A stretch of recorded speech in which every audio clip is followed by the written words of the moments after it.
It's the most wonderful time of the year. Este mes no toca. With the kids singing Que no, de verdad. No.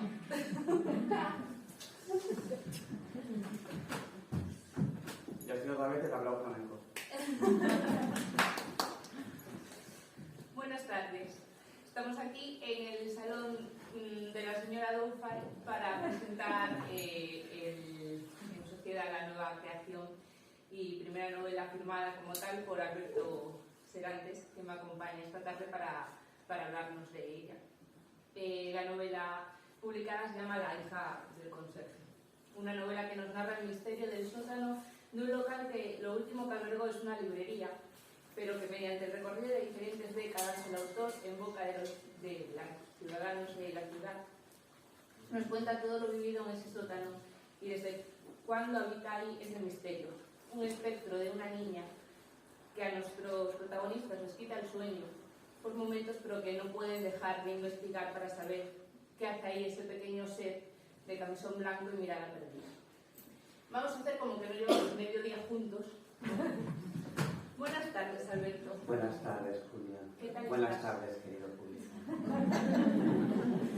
Estoy bien, estoy un poco nervioso porque yo esto lo llevo siempre como muy de payaseo. Y hoy tengo que estar serio y no me está saliendo. Pero lo voy a intentar. Bueno, la primera pregunta que se me viene a la cabeza cuando leo la novela es ¿por qué utilizas como hilo conductor de al espectro de una niña? ¿Por qué no a un hombre o a un anciano, a una mujer? O incluso ¿por qué no una foto donde que los protagonistas quisieran saber de dónde ha surgido? ¿Por qué una niña? Al final necesitaba como un hilo conductor, ¿no? Porque yo lo que quiero hablar es de la historia de un sótano y de la historia de una ciudad. Y me parecía que si tenía que haber algo de misterio, lo que más te llama la atención es lo que tiene que ver con la infancia, ¿no? Y sobre todo no puede haber nada más que aterre más que el fantasma o el espectro de un niño, y en este caso de una niña que se ve inocente, que se ve vulnerable, que se ve pues, corriendo en pijama y descalza, y que esto es como lo que más se te queda, ¿no? Lo que más te da miedo, no es tanto el fantasma de un señor, el No, fantasma está claro como el punto que más teme la sociedad, ¿no? Que puede ser una niña muerta. Claro, es En como este la caso, transgresión, ¿no? La transgresión, que es lo que te hace quedarte con ella, y lo que luego te puede dar más miedo cuando recuerdas es ver los ojos de un niño aterrado. La novela está protagonizada por un grupo, podríamos decir que de amigos. ¿Esta pandilla existe, es real, o te la has sacado de la manga como escritor que eres? Esto es como genial, porque hay algunas personas aquí que han compartido esta experiencia conmigo y creo que en dos partes diferentes. Esto tiene todo que ver con el sótano de un edificio que hay en el centro, que es el que albergaba la librería Lea, que era pues este punto de encuentro, ¿no? Para escritores de la ciudad. Hay mucha gente que yo conozco que está aquí y que he conocido pues la librería Lea. Y allí pues nos juntábamos muchísimos grupos. Yo tenía un grupo de conversación en inglés y había pues diferentes grupos de lectura y demás. Y cuando la librería cerró, Carmen, la propietaria que todos conocéis, que está aquí sentada, se está muriendo la vergüenza, Carmen nos ofreció bajar al sótano. Y bajamos en 2 ocasiones. Yo bajé en 2 ocasiones, Carmen bajó en 2 ocasiones, yo porque me apunto a todo y Carmen porque era nuestra guía en aquel momento. Y bajé con 2 grupos diferentes. Entonces, estos personajes que hay ahí, que son personajes estereotipados llevados al extremo, porque es una novela coral, que el protagonista de una novela coral es el misterio en sí, o el lugar en sí, como en este caso es el sótano, ¿no? Y los personajes sí que me dan pie a que sean los que investigan con el lector lo que ha pasado con ese espectro que ven de una niña. Yo recuerdo las 2 veces que bajé al sótano tuve la misma impresión, que era que aquel lugar estaba totalmente anclado en el tiempo. Creo que se quedó a finales de los 80 posiblemente, y era un lugar pues lúgubre, frío, que entraba luz solamente por una ventana súper alta, y de repente te húmedo. aparece una niña y dices... No aparece nada, pero si hubiese aparecido hubiese sido maravilloso. Hubiese sido genial. Creo que estoy mezclando en la novela entre personajes de las 2 ocasiones que trabajamos, los que me daban más juego, ¿no? Pero en cualquiera de las 2 ocasiones hubiese sido genial final eso parecía una niña, sobre todo cuando estábamos allí gente que teníamos activado el rollo literario y que hubiésemos sacado una historia de coge cualquiera. Me he adelantado, ya lo sé. Bueno, como hemos dicho, el hilo conductor es este espectro, el fantasma de la niña, pero en verdad la novela no sigue un hilo temporal lineal, sino que mediante diversos personajes viajamos por diferentes décadas del siglo XX. Conocemos la época del franquismo, nos sumerges en los años 80 y la heroína, conocemos la época de la transexualidad en una década bastante controvertida mediante el personaje de Verónica. ¿Qué te ha llevado a escribir sobre estos temas y no sobre otros? Yo creo que era como la oportunidad, ¿no? Es la primera novela que he terminado, después sí que he hecho más cosas y creo que quería como aunar un montón de temas que tenía yo pendientes sobre los que quería escribir y los he metido todos. Por si acaso no volvía a hacer. Sinceridad, qué asco. No, pero sí, si piensas en la historia de un lugar, en los lugares pasan muchísimas cosas y en esta ciudad han pasado muchísimas cosas. Esta ciudad tiene muchas etapas, muchísimas etapas. Tiene pues los principios del franquismo, tiene el tardofranquismo, es una ciudad portuaria, entonces está relacionada pues con el mundo del AMPA, con prostitución. Todo el mundo sabe que por aquí en la zona del puerto pues había mucha prostitución de mujeres transexuales y creo que son, para una ciudad como esta, es lo que es idiosincrático de la ciudad, ¿no? Es lo que tiene que ver, que es una ciudad militar, pues lo que tiene que ver con lo militar y con las guerras y con la represión, y es una ciudad en la que hay pues gente de muchísimas partes creando el tipo de sociedad que el contacto crea, ¿no? Por eso he querido juntarlo ahí. Creo que los lugares, que eso también es lo que quería plasmar en la novela, se quedan impregnados de lo que pasa en ellos. Y al final, en los bajos fondos, en este caso literal porque es un sótano, en los bajos fondos de una ciudad es donde se forjan las identidades de una ciudad. Estás flipando con cómo hablo. Me parece muy interesante de cómo creas, ¿no? Cómo creas la novela y el por qué, porque al final es lo que más nos interesa de los autores, ¿no? ¿Por qué? Estas diferentes épocas de las que hablamos las recorremos de las manos de unos personajes bastante peculiares. Y a mí me gustaría saber si esos personajes existen, han existido, es verdad eso que dicen que la realidad supera la ficción, o son también invención para poder llevar este hilo conductor. Hay algunos personajes que simplemente son personajes tipo y que he cogido de aquí y de allá para crearlos, de personas reales o de historias reales que he escuchado, ¿no? Sí que hay otros personajes que son reales, ¿no? Bueno, la historia de la mujer transexual del puerto podría ser cualquier mujer transexual del puerto que te encuentres y que ha vivido la misma historia a lo largo del siglo XX, del franquismo y del posfranquismo, incluso en democracia, ¿no? Que son mujeres ahora mismo olvidadas, que ya pasan totalmente desapercibidas y que ese mundo que conocían de la noche y de marineros y demás, que ya ha pasado. Entonces están como un poquito ancladas en el tiempo. Otros personajes sí que son reconocibles. Hay una que posiblemente la gente se acuerde. Hay una vidente que yo recuerdo cuando era niño que me llamaba muchísimo la atención, que era una vidente que salía en la televisión de terror, que era Adonai. Adonai, que es una mujer que murió hace poco. Era una vidente que echaba las cartas en televisión y murió sentada a su mesa camilla. La gente piensa que murió sola. Esa mujer no estaba sola. ¿Tú te imaginas como un ghost? Como un ghost, había un montón de gente alrededor con ella arropándola. Y yo recuerdo que cuando era niño esta mujer a mí me fascinaba, porque aparte de ahí vestía con esos saris y esos colores púrpura y ese moño alto y todas estas cosas. Y recuerdo ir con mi madre por la calle y decirle, no, la bruja de la tele. Entonces en esta novela también he querido utilizar. Son pues, personajes, ¿no?, que te encuentras en una ciudad. En otra novela que tengo, que he escrito con Carmen ahí sentada, lo voy a mencionar todas las veces. En esa también hay un personaje que es una mujer que va por las calles con un carrito de cachivaches, y creo que todos conocemos a un par de mujeres que han ido por aquí por las calles con un carrito lleno de cachivaches. Esas son pequeñas cosas que al final posiblemente las haya en todas las ciudades, pero que las reconoces. Tú piensas en el barrio de Canido y piensas en una mujer sentada en un banco con dos perros en un carrito de bebé, porque eso es lo que se queda de los paisajes. Los paisajes no son árboles y bancos, los paisajes son personajes. Y bueno, la novela se desarrolla en una ciudad que creo que todos los que estamos sentados aquí reconoceríamos al leerla, pero ¿está basada o inspirada en la ciudad? Es decir, ¿has hecho un estudio década sobre la ciudad, minucioso de investigación para escribirlo, o te has saltado así un poco más en los detalles y te has centrado en la historia y simplemente es inspiración? Mira, estabas diciendo, has hecho un trabajo exhaustivo de documentación de la ciudad y me estaba pareciendo una cantidad de plancha, ¿sabes? Uf, no me lo imagino. Hay pasajes que no se pueden reconocer, ¿no? Algunos aspectos de la ciudad, pues una nave del mercado, un puerto, una calle, una plaza, lo que sea. De hecho, hay algunos que tienen incluso su nombre. Posiblemente el nombre no se corresponda con el nombre que la parte de la historia tenía, pero es que al final, la realidad, en una novela la realidad es irrelevante. La realidad es totalmente irrelevante, es lo que menos tiene valor, porque es una novela.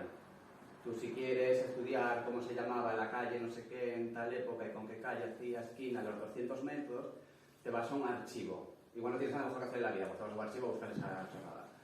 Pero la realidad es totalmente irrelevante en una novela, porque si lo estás cogiendo, coges un espacio que ya está formado o que estuvo formado en algún momento, al que cualquiera puede acceder, y coges uno, como si fuese una casa de muñecas, y pones unos muñecos dentro a lavarse los dientes, a ir al baño y a cocinar, ¿no? La historia no es solamente lo que unos personajes hacen. La historia es el entorno como tú lo creas. La realidad es totalmente irrelevante, tienes que llevarla al extremo y jugar con ella como mejor te valga, ¿no? Como mejor te sirva para lo que estás haciendo. Ahora, que puede que, y sobre todo para que la gente empatice con ello y para que la gente reconozca que pones diferentes pinceladas para que la gente sienta este momento cercano en el que haces ahí, ¿sabes? Pues claro, pero mi mundo es ficticio, porque si no, no es ficción. Me encanta que apoyes eso de que realmente dentro de una novela la realidad no importa, o sea, lo que importa es la historia, porque hay como escritores que se empeñan mucho en recalcar la verosimilitud que había en la época y realmente es que eso nos da igual, o sea, para eso estudiamos historia, ¿no? Claro, pues que igual tienes que hacer menos trabajo de documentación y más trabajo de creación, porque si no igual te queda un entorno muy bonito, ¿no? Y muy reconocible y totalmente que te puede ver cualquier historia y decir, sí, tienes razón, este adoquín estaba justo así colocado en esa calle. Pero si no hay una historia detrás, ¿no? Si no, igual tienes que pasar más tiempo creando la historia y un poco menos documentando, que sí, que respeto a quien se documente porque tiene mucho más tiempo y ganas que yo. Y estoy aquí excusándome por no haberme documentado. Pero a ver, si lo vendes bien, la gente se ríe, la gente se está riendo hasta que lo he desmontado yo ahora, ¿entiendes?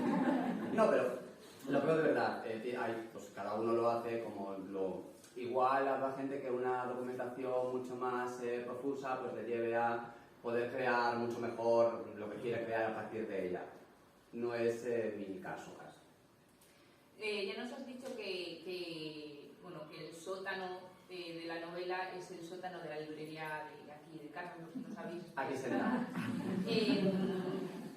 ¿Alguna de las historias del sótano que vemos en la novela es real o ahí sí que es puramente inventiva? No, hay historias que Carmen me ha contado, que yo he construido sobre ellas, posiblemente las partes que no me ha contado me las he inventado porque me hacía más gracia, pero sí que hay historias que son reales. Sí que ahí ha habido clubes nocturnos, ahí pues ha habido, hasta hace relativamente poco, ha habido alguna discoteca y demás, entonces sí que hay cosas que son reales. Sí que el entorno es totalmente real, porque es que aquel sótano era maravilloso, es que se entraba al sótano por una puerta pequeñita que había en una pared escondida detrás de un mueble.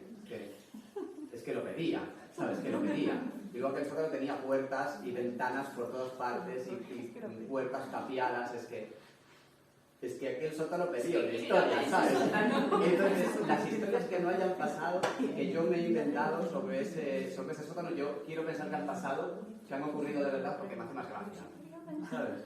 La realidad por así es relevante, mejor inventar sobre ello.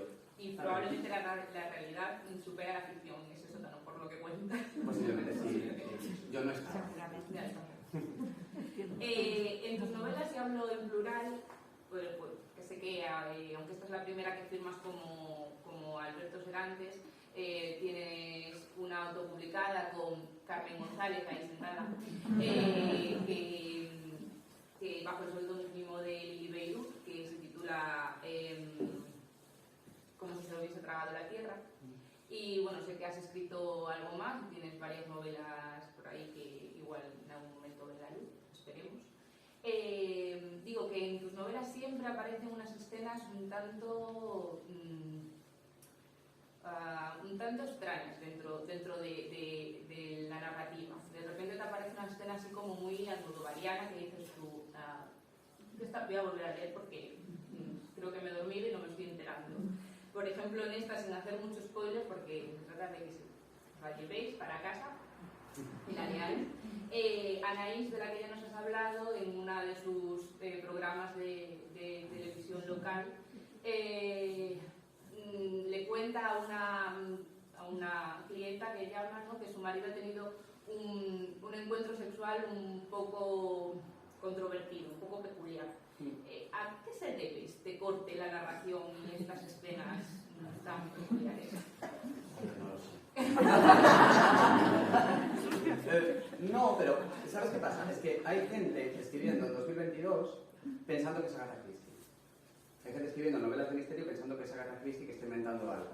Entonces, yo siempre digo lo mismo, que vuelva a ser otra vez igual poner la venda antes de la herida. Pero, si tú intentas hacer una cosa muy seria, pensando que estás a principios del siglo XX escribiendo una novela comercial de misterio, te va a salir comedia. Y la comedia es mejor que te salga de forma intencionada. Entonces, por eso, como yo sé que no voy a inventar nada, que son novelas de misterio que entretienen, que no estoy haciendo nada vanguardista ni rompiendo nada, que no se ha inventado ya, ¿no? Pero, exacto, bueno, yo lo intento. Pero como sé que no voy a romper nada, pues mejor ir a propósito a crear algo no nuevo, pero sí más ligero, ¿no? Sigue habiendo misterio, pero tiene que haber algunas partes en las que te arranque un poquito más la risa, ¿no? O te choquen un poquito más, ¿sabes? En vez de ser drama y comedia, pues es misterio-comedia, misterio-comedia. Esto hay una persona que leyó la novela que tengo escrita con Carmen que me decía, oye, pero yo al principio tenía la impresión de que te estaba riendo de la gente que escribe. Digo, no, lo contrario, me lo estoy tomando excesivamente en serio. Si me estuviese riendo de la gente que escribe, cogería el tropo, lo seguiría y ya está, ¿sabes? Pero me lo tomó en serio. En esta novela, como decías tú, ¿no?, el personaje de Anaís, que es la pitonisa, pues ella tiene una caída en desgracia porque de tantas vueltas y de tanto que tiene que contar, esto de tu marido te pone los cuernos, no sé qué tal, que lo cuenta una y otra vez, o lo de las frases que me dijeron el otro día, me lo dijo creo que Isidoro, lo de te veo un cambio, creo que fue el que me lo dijo, que tenía una frase que repetía siempre a Donay, ¿no?, que era te veo un cambio. Pues la vidente mía está tan cansada de decir lo mismo todo el rato, necesita siempre estar como un poquito más arriba para tener el público que no la ve para que le eche las cartas, que la ve para divertirse, que suelta lo más loco que se imagina, pero lo más loco que se le pasa por la cabeza y así es como cae en desgracia. En la novela anterior, para romper, hay un momento, ¿no?, de dramatismo, para romper el dramatismo en la novela que tengo escrita con Carmen, de repente entra una persona como un pollo y se le cae al suelo y lo coge con las manos y... Si mañana parecemos muertos los dos, es que así lo Carmen... En otra que estoy escribiendo, que... Oye, léetela, vale. A ver, que te lo he mandado, léetelo. En otra que estoy escribiendo, hay también un momento de tensión y de repente se rompe el momento de tensión porque la protagonista se da cuenta de que se ha dejado las gallinas fuera y ya es de noche y se va a comer el zorro alguna. ¿Sabes? Costumbrismo, ¿no? Pero la vida es así. Pero es así, yo de repente aprovecho la ocasión para decirte, ¿te puedes leer el segundo capítulo que te he mandado, por favor? Un poquito de rigor histórico. Un poquito de rigor histórico. Volviendo a las novelas, a ambas, me gustaría hablar del leitmotiv que utilizas en las dos novelas, porque en ambas, tanto como Si se lo hubiese tragado la tierra como La hija del conserje, la novela que has escrito aquí con nuestra amiga, que nos va a matar... Mira, voy a hacerle perdón que te interrumpa, voy a hacer la factura de Ryanair, que pasa a vender cosas todo el rato y yo, pues mira, también está ahí a la venta, como si se lo hubiese tragado la tierra. También ahí. Bueno, pues en las dos el tema central es una niña desaparecida. ¿Por qué en las dos eliges este tema? ¿Por qué las niñas desaparecidas? Esto tendría que mirármelo. Simplemente se ha conectado con la infancia, no lo sé. Es lo que decía al principio, ¿no? El hecho de que desaparezca un niño es como de las cosas más trágicas que hay. O sea, se cae un niño en un pozo y se paraliza un país. Obvio, ¿no? Porque los niños, la infancia es lo que más te lleva, ¿no? A tener el instinto este de protección. Incluso quien no ha tenido nunca hijos, tú piensas en un niño vulnerable y lo que más te lleva a ello, ¿no? Es de buscar. Y yo creo que es lo que más a los protagonistas de estas dos novelas, creo que es lo que más les lleva a que se convierta en un asunto personal, es el hecho de que lo que haya involucrado es un niño. No sé, igual metes un perro fantasma o un perro desaparecido y te llevas más público. A ver, igual lo de Hay que estudiarlo. Bueno, dejando un poco la novela y la trama, vamos a entrar en temas algo más técnicos. ¿Cuán difícil es publicar y cómo consigues que la editorial Entre Líneas llegue a publicar esta novela? Esta me llegó totalmente por sorpresa. Recibí un email porque, bueno, tú acabas una novela, ¿no? Y le das vueltas, no sé qué, y se lo mandas a gente, y luego reescribes y editas y pones aquí, quitas allá y tal. Y luego cuando te has decidido, bueno, cuando piensas que te has decidido que es la versión final, pues miras certámenes literarios y que es donde puedes mandar editoriales que aceptan manuscritos y demás. Y yo lo mandé durante el año 2019, creo. Lo mandé a muchísimos premios, no gané ninguno, sorpresa. Pero sí que de esta editorial que organizaba un premio, yo siempre he pensado que esto de que no ganas un premio, pero a algún editorial que cae en sus manos, a alguien de un jurado le interesa y te llaman, pues siempre he pensado que era un mito para que la gente se siga presentando premios. Pero es lo que pasó. Entonces, una persona lo leyó, le gustó y pues, empezamos a apoyar. Con gusto, lo leyó, aquí el tema, pero vamos. Pues sí, fue una sorpresa maravillosa, no lo esperaba para nada, tardé mucho tiempo en... Siempre desconfías al principio de todo porque el capitalismo y la competición que tenemos todo el rato nos lleva a pensar que todo el mundo quiere aprovecharse de nosotros continuamente y que todo es una estafa, todo es una estafa. A ver, si te llama un señor de Emiratos Árabes que necesita tu número de cuenta para mandar tu herencia, es una estafa. Pero en este caso, ¿no? Pues todo estaba en orden, todo bien, eran las conversaciones que tuve con los editores con los que hablé, pues, me dijeron, mira, esto fue genial, me dijeron, ni tú eres Arturo Pérez Reverte, ni yo soy Editorial Planeta, o sea que tenemos que tener los pies en la tierra, y dije, bien, no soy Pérez Reverte. Entonces, al final, pues, llegamos a un acuerdo, hicieron una primera edición y pues, se portaron muy bien conmigo, todo está yendo muy guay. Pues casi mejor no haber ganado el premio y haber ganado la publicación. A ver, que si me quieren dar el premio yo... Bien. ¿Por qué no? Ya para terminar, me gustaría hablar de lo primero que se lee en un libro. Tu novela está dedicada a Celia, tu maestra, y a tu tío abuelo Pedro.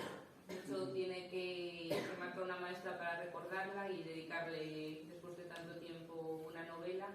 Y la dedicatoria de Pedro se la dedicas por darte la necesidad de contar las historias, lo leo porque es tal cual, de aquellos que decidieron callarlas. ¿Nos puedes hablar un poco de estas dedicatorias? Sobre todo, bueno, supongo que a la maestra es por el cariño que le tienes, pero la de tu tío abuelo me llama especialmente la atención. Pues voy a empezar por la primera porque así no me lío. Con mi profesora Celia hablé aún hace poco. Hace un par de años supe que otra profesora que me había dado también clases, estaba en un centro, yo no tenía contacto con ella, sí. Contacté con ella y la fui a ver y le dije, oye, me acuerdo mucho de Celia porque para mí Celia fue una persona que me marcó mucho la vida. Y aún hablamos hace poco, que todavía sigue en activo, que me está pasando lo que te está pasando a ti, lo que le pasa a gente de nuestra edad, que digo, joder, esta gente me dio clase hace igual 20 años y siguen en activo, no soy tan mayor, ¿sabes? A mí me está pasando lo contrario, o sea, todos mis profesores están empezando a jubilar y él es más mayor que yo. ¿Quién lo diría? Yo acabé el bachillerato muy tarde, yo acabé el bachillerato con 20 y algo de años. Yo en el instituto tuve problemas, bueno, en el colegio tuve problemas de bullying muy grandes, muy grandes. Posiblemente sin mi madre no estaría vivo yo ahora mismo porque tuve una etapa muy oscura, ¿no? Yo dejé de estudiar a los 14 años y volví a retomar, sin haber acabado la secundaria, y volví a retomar mis estudios igual a los 18, o sea, a los 17, no sé, estuve mucho tiempo sin estudiar, ¿no? Entonces, he pensado mucho si la palabra aquí es maestra, ¿no? Porque maestra, tienes un maestro, piensas en quien te enseña pues me acuerdo de mi profesora de parvulitos, mi profesora Rosa, y las historias que se llamaba como mi madre, entonces yo la veía como muy mío, y de las historias que nos contabas de las letras de los personajes, y nos enseñaban... No me desconcentro. Y nos enseñaba a leer, ¿no? Eso es lo que tú entiendes como maestro, ¿no? Maestro de primaria que te enseña cosas. Y a mí esta mujer me dio clase de Celia, de literatura universal, en bachiller. Pero claro, yo venía de una época de mi vida muy oscura y de sentirme, de sentir mucha vergüenza de no haber terminado mis estudios y tal. Y creo que me influyó esta mujer, Celia, y otra persona que tuve que se llamaba Divina, que era mi profesora de historia. Creo que me influyeron de forma que supe que yo podía estudiar como todo el mundo. Y supieron encontrar una cosa que creo que no pasa mucho en el sistema educativo español, pero los subterfugios que tiene el sistema educativo español para gente que hemos fracasado y que volvamos al sistema y que al final triunfemos en el sistema, porque, perdón, habré de un máster. En mi caso funcionaron.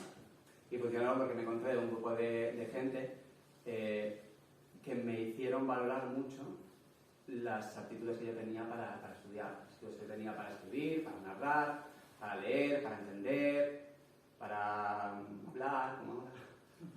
Y a mí eso me recondujo en la vida. Yo ahora mismo soy profesor y no sería profesor, no tendría ningunos estudios si no hubiese sido por Celia y por otra gente de esa generación de profesores que a mí me recondujeron en la vida. Qué bonito encontrarnos en la vida con profesores con vocación, porque realmente es difícil y tú tuviste la suerte de encontrarlas ahí. A ver, también me he encontrado inútiles totales, pero... Por eso digo, sí, qué bonito que nos hayamos encontrado, porque la vida es difícil. Pero cuento todavía esto. Es una charla que no es verdad. Y lo de mi tío abuelo es un tío de mi madre que desapareció durante la guerra civil y que lo contaron pues, después, ¿no? Que estaba en Francia, pasaron a Francia y vivía en Marsella con una mujer que se llamaba Otilia. Pero yo tengo unos recuerdos como muy lejanos, ¿no? de eso, porque yo era muy niño, gente que murió en los 90 o a finales de los 90 o algo así. Entonces yo no tengo casi recuerdos. Recuerdo que era gente que venía en verano, gente muy tranquila, que ella solo necesitaba pasear por el valle de los niños y recoger flores. Y era gente que había vivido tanto que ya sabía lo que era vivir. Entonces era gente muy tranquila. Entonces yo de este hombre no sé prácticamente nada. Sé que era militar y que acabó exiliado en Francia y que volvió una vez murió el dictador. Pero en mi familia no se ha hablado mucho de eso. No se ha hablado de lo que ha pasado, ¿no? Yo pienso, y claro, porque lo hemos estudiado, ¿no? Sabemos que esto es así. Sabemos que el ejército republicano exiliado en Marsella liberó París de los nazis, aunque nadie lo diga. Que cuando acabó la Primera Guerra Mundial intentaron invadir el Valle de Arán para forzar a Franco a enfrentarse con los aliados. En mi familia esto no se ha hablado. Posiblemente igual era un señor que se fue allí, se abrió un restaurante y hasta hoy, ¿sabes? No se sabe. Como decía antes, que la realidad es totalmente... ¿Cómo era la palabra que se me ha ido? La realidad es irrelevante. La realidad es totalmente irrelevante. Entonces, son historias que yo creo que no se han contado en mi familia. También porque cuando volvió después de acabar la dictadura, pues esas cosas no se hablaron. Claro, nadie ha preguntado, nadie ha abierto esa conversación y creo que igual pues eran cosas dolorosas de las que no hablaron, ¿no? Por eso digo, historias de gente que no las contó, que igual no fueron sus historias. Pero hay tantas historias así, de gente que se va y luego vuelve, de gente que va pasando de campamento guerrillero a campamento guerrillero hasta exiliarse, ¿sabes? Hay tantas historias así, de gente que luego vive tranquila porque ya ha vivido tanto que ya no le queda más frustración, más, no sé, ¿no? De tantas historias así que digo, oye, pues si no es justo la suya la que estoy contando, es la que me estoy inventando. Yo diría que no se hablaban y no se hablan. Y invitaría a que aquellos que tienen la oportunidad aún de saber de esas historias, que escuchéis a aquel que os la pueda contar. Porque creo que estamos dejando atrás, estamos intentando enterrar un pasado que en verdad está ahí y enterrándolo no conseguimos nada. Y bueno, a mí mí me hubiese gustado saber muchas partes de mi familia que ya no puedo saber porque los que me lo pudieron contar en su día pues ya no están. Entonces, aquellos que tengáis la oportunidad de hablar con gente que ha vivido todo lo que sabemos que han vivido, no perdáis esa oportunidad. Bueno, por mi parte no hay más preguntas. No sé si alguien del público se anima a preguntar. Tateti, cri cri, bolita de paja. Es que hablo mucho, entonces sabes, yo no dejo más que casi cada Ya no tenéis un auto, ya os lo he contado todo. Bueno, pues entonces hasta aquí damos por cerrada la entrevista. Gracias por ayudarnos a saber más sobre la novela y sobre el tema y sobre qué te llevó a escribirla y por qué. Espero que bueno, os haya gustado y que os haya entretenido y sobre todo que os haya entrado las ganas de leer la novela, que será el objetivo de la entrevista. No os olvidéis que cuando yo me calle podéis venir a comprarla y aquí nuestro amigo os la firma con todo su amor y cariño, y a ti decirte que te deseo mucho éxito, que esta novela te traiga grandes alegrías y que vengan muchas más y que puedas seguir a tu lado leyendo el mundo y escribiendo la vida. La verdad, te quiero mucho.